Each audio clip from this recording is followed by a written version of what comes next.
Ever thought about growing your own herbs indoors for fresh flavors? Welcome to the world of indoor herb gardening. Just imagine having aromatic herbs at your fingertips, ready to elevate your meals, while also purifying your home's air.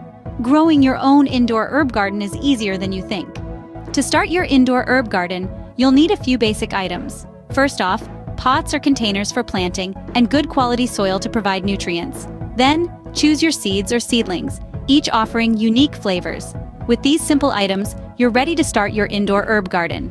Now, let's get your hands dirty and start planting.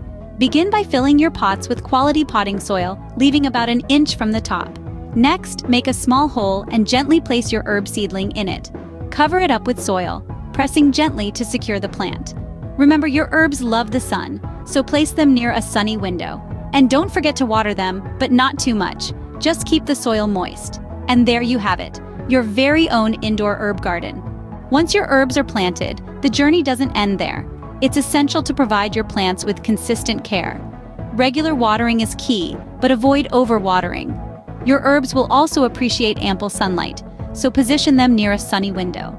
Pruning is another important task. It encourages fuller, healthier growth. When it comes to harvesting, go for early morning when the plant's oils are at their peak. Snip off the top leaves and enjoy the fresh flavors. With proper care, you'll have a steady supply of fresh herbs right in your kitchen.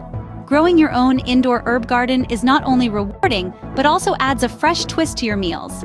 Imagine plucking fresh basil, mint, or rosemary right from your kitchen. It's a simple joy that's easy to achieve. We've walked through the basics, from choosing your herbs to planting and caring for them. It's a green journey that's worth every step. Remember, the garden of your dreams is just a few pots away.